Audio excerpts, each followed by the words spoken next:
Our meditation this morning is by Elizabeth Strong.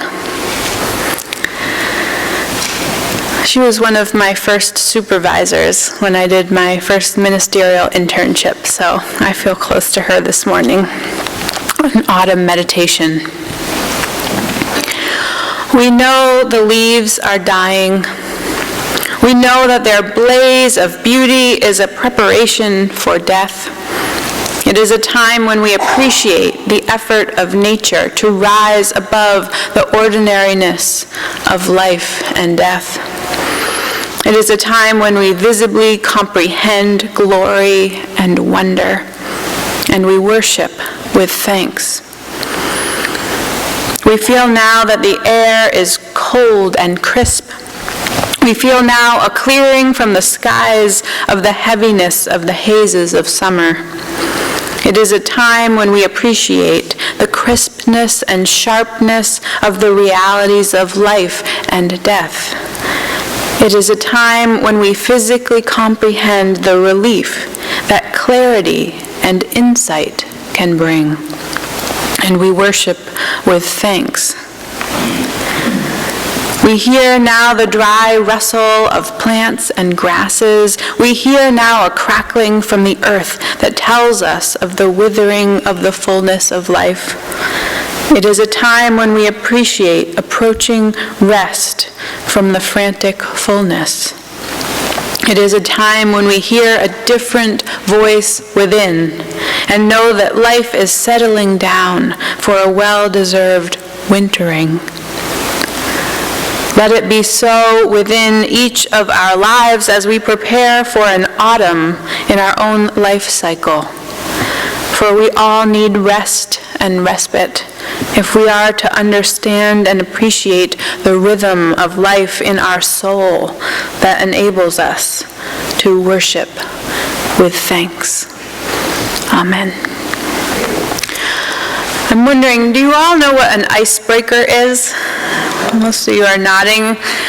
For those of you who aren't familiar with this term, an icebreaker is a short activity that you can use at the beginning of a meeting or a workshop or a retreat that helps to get people talking, and it raises the energy of the group and helps people to start getting to know each other a little bit. One of the icebreakers that I like to use is a game called Two Truths and a Lie. The idea is that you partner with one other person and tell them 3 things about you. And 2 of the things are true, and 1 is a lie. For instance, I might say to you, "Hi, my name is Kate. I am 37 years old. I am an extrovert, and I traveled to England by myself when I was 12.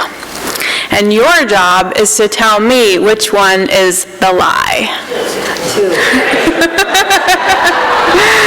They know me. Okay, the lie is that I'm an extrovert. I'm not, so I would like some extra credit for standing up here in front of you each week.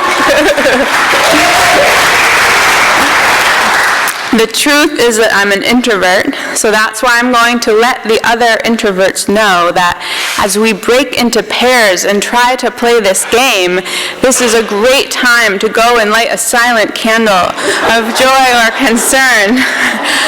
I imagine that our prayer book is going to be full of the concern, "Reverend Kate is trying to make me talk to people that I don't know." But if you're willing, I hope you'll give this a try, just in a moment after I give all the instructions. The game actually works best with people you don't know well, but you can partner with anyone sitting around you, whoever you're comfortable with. A review of the rules. You find someone to partner with, you introduce yourself, and you tell them 3 things about you. 2 things that are true, and 1 that is a lie. And then you let them guess which one is the lie. And then you let your partner take a turn telling 2 truths and a lie. So before we move, take a minute now to think about your 3 things. 3 things about you. 2 of them are true, and 1 is a lie. Okay, go. Find somebody around you or light a candle. But gosh, it's really warm in here. I'm gonna take this sweater off. Actually, I think it's pretty chilly. No, it's not cold. I'm hot, Mary. Whew. Well, Kate, when the choir was rehearsing this morning, they were all cold. And so they said it was cold in here. Well, I don't really understand how you could be cold because, I mean, I'm so hot. Hey, Ellen, are you cold? Oh, right. See, Mary, I have a friend named Ellen, and she's a choir person, and she says she's not cold, so I don't really believe you when you say the whole choir feels cold. The choir probably just doesn't dress appropriately for the season.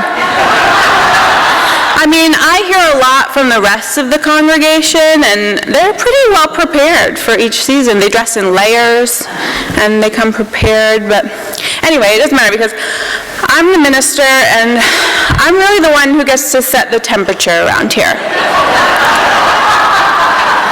Okay. Okay. All right. When I worked at the Unitarian Universalist urban ministry, part of my job was training UU volunteers from the suburbs to work in Roxbury, an inner-city neighborhood of Boston. The volunteers were predominantly white, older, middle, and upper class. The youth that we worked with in our after-school and weekend programs were predominantly African American, young, and from low-income families. It was actually a hoot watching these two groups of people get to know each other. But as you can imagine, the volunteers needed a little training to prepare them for being effective mentors for children and youth whose life experiences were often so different from their own. And the youth really needed time to get to know and gradually trust these adults. I often led our volunteer trainings with my coworker, Ashley. Ashley was herself a graduate of Roxbury youth programs at the UU Urban Ministry. She is Black, a few years younger than me, and dearly loved and trusted by the youth that we worked with. We would start the trainings with a skit, much like the one that Mary helped me with this morning. I would say, "Oh, I'm so hot," and she would say, "I'm cold." And we would ask the volunteers, which of us is wrong? One of the most difficult concepts to grasp is that two different truths can exist at once. What do we do when our own truth comes into conflict with someone else's lived experience? Ashley and I could bond over being youth workers, over being women, over our love of Lisa's chicken salad sandwiches, but other things we had to talk about and explain and strive to understand. We had to listen to each other and believe each other when we explained what things were like for us, each living in the world in our own skin. Oftentimes we experience things really differently. This happens on so many levels in so many areas of life. We talked a little bit about this when we did our service a few months ago on memory.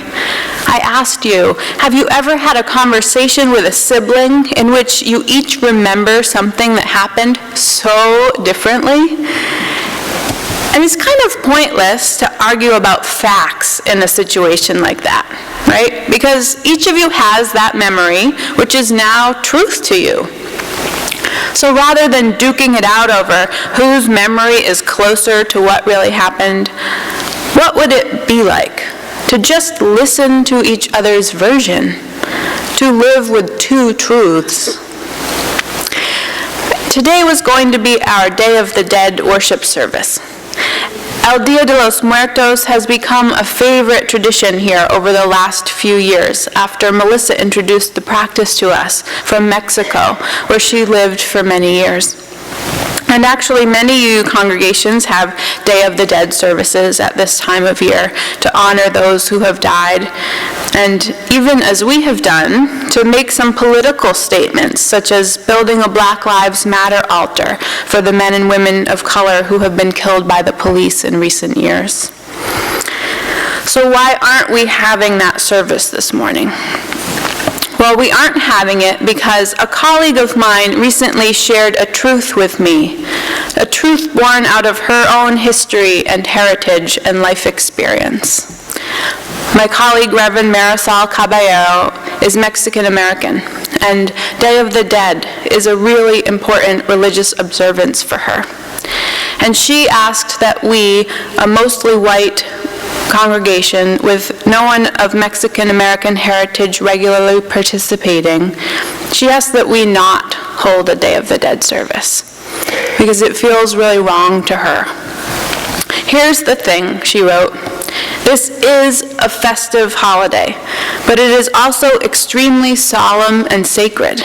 Something that people of color and Mexicans in particular are good at, she says, is holding multiple and seemingly conflicting emotions at once. But the color and song and laughter shouldn't fool anyone. This is as holy to us as Yom Kippur is to Jewish folks.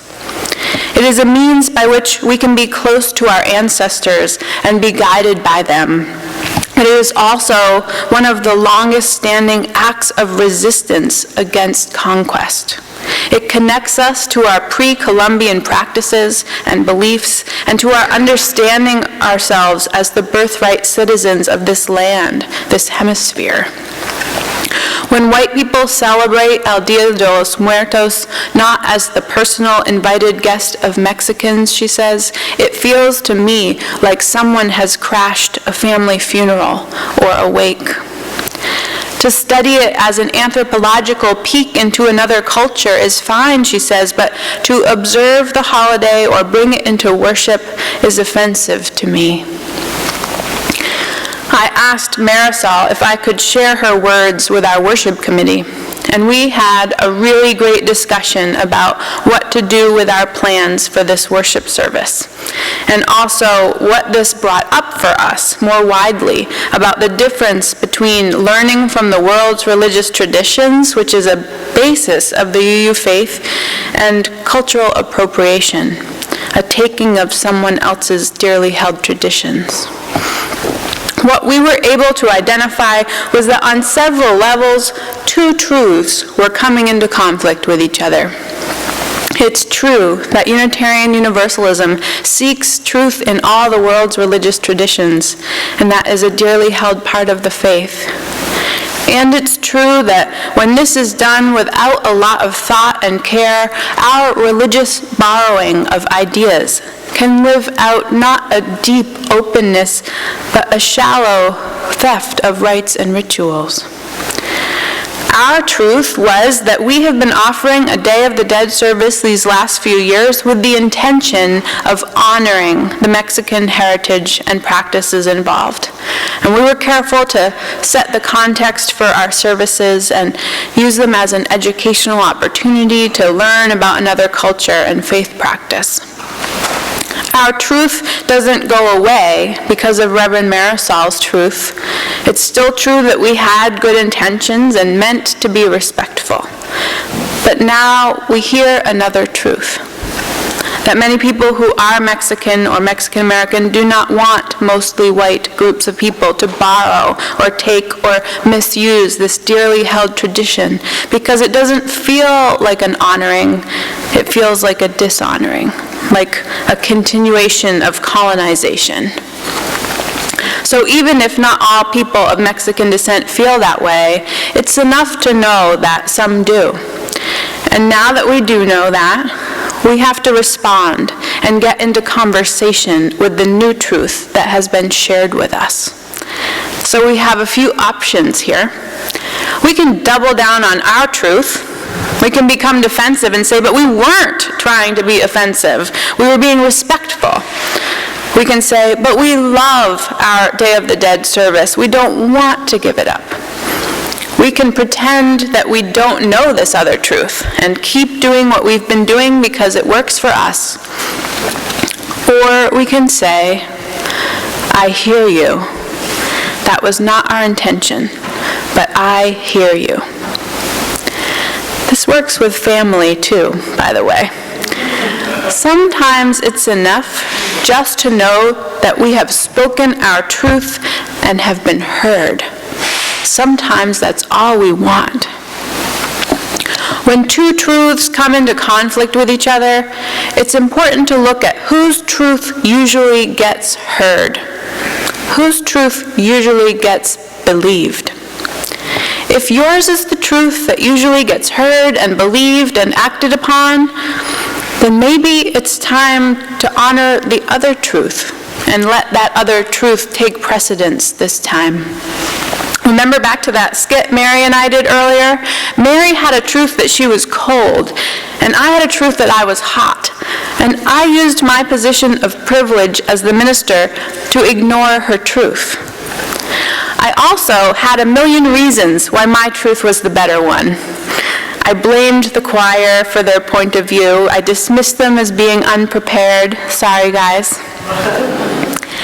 I could have made a different choice in that skit.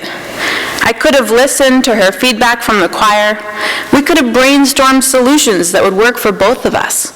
But to do that, I would have had to recognize that Mary was not wrong about being cold. She was just experiencing a different truth. Some people, when faced with conflict, want to focus on the facts. Just the facts, ma'am, just the facts. But it wouldn't have helped us much to focus on the facts. We could prove scientifically that it was 68 degrees in here, but one of us could still be hot and one cold.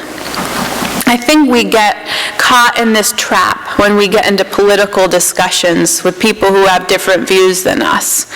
We try to argue the facts instead of listening to each other's lived realities. So far, this hasn't gotten me anywhere. You? The reason the worship committee has decided not to have a Day of the Dead service anymore is that even though both things are true, that we did not mean to cause harm and that we did cause harm, it's that so often marginalized voices are not given the time and space to voice their truth, or they are ignored, or they are silenced. Their truth is not respected or given the same weight, and we want to make a different choice. So we are listening, and we will find other ways to honor our dead and to learn about different religious traditions that don't feel so much like cultural appropriation. All this is pretty complex, but we are not alone in this journey. We have fabulous resources from the Unitarian Universalist Association, and we have a very thoughtful worship committee who are continuing to talk about this, and we'd also love to hear your thoughts. We read together this article from the Office of Racial Justice and Multicultural Ministries called Reckless Borrowing or Appropriate Cultural Sharing. It says, since we as Unitarian Universalists seek to promote justice, equity, peace, and the inherent worth and dignity of every person, we must look at how the integration of rituals, symbols, and ideas of other traditions may be affecting those whose traditions are being borrowed. It's important that we learn to differentiate between drawing from the wisdom and appropriating rituals, artifacts, and other elements of the spiritual traditions of other religions. Incorporating aspects of different traditions is complex, it says. With our ready access to information, it's easy to find books, music, meditation, and rituals from around the world. However, making sense of these traditions and integrating them coherently is not as easy. There's a real danger of misrepresenting and misunderstanding another tradition.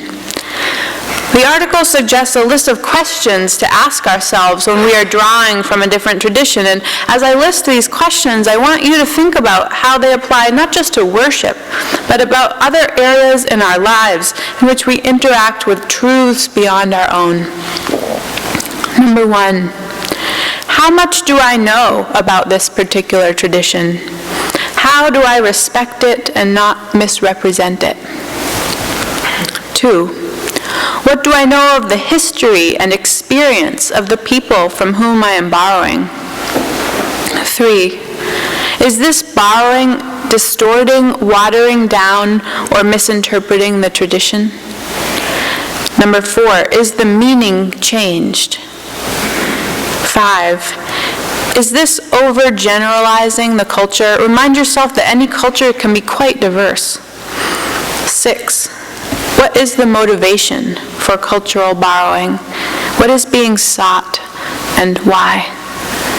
7, how do the owners of the tradition feel about pieces of the tradition being borrowed?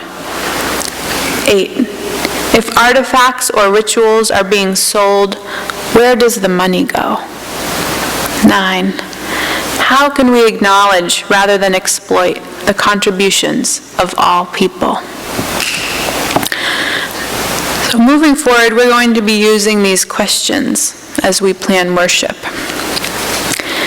Being able to see two truths at once is helpful in our personal lives, in our faith lives, and it's a deep part of our justice work. I found another example of two truths this week, and I'm interested to see what you see as you go about your days in the coming weeks.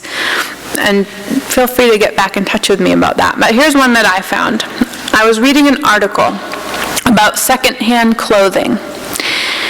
Many people donate clothing to charity organizations wanting to help those who are less fortunate than themselves. And lots of clothing gets shipped to Africa.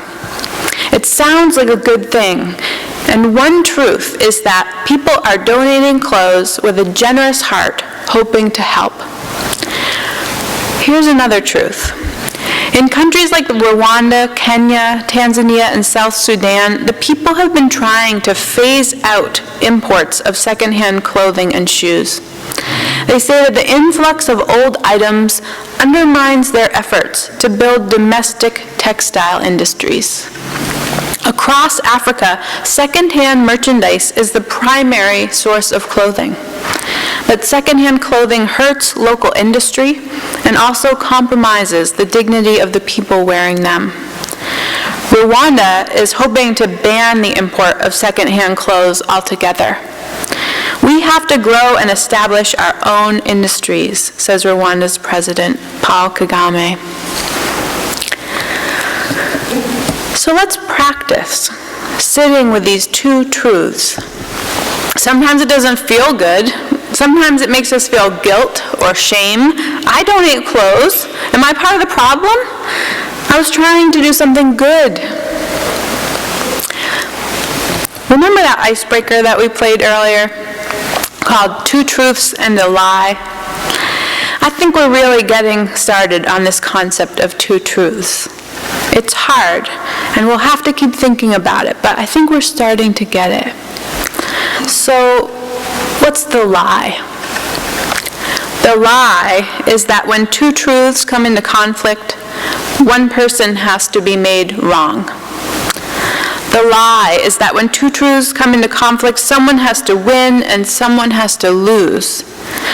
The lie is that when two truths come into conflict, we can't talk about it and work with both truths to gain greater understanding. This concept, if we can really work on overcoming this lie, it's going to help us. It's going to help us in our families. It's going to help us navigate political discussions. It's going to help us be better advocates and allies, better neighbors and friends. It's going to help us become better Unitarian Universalists.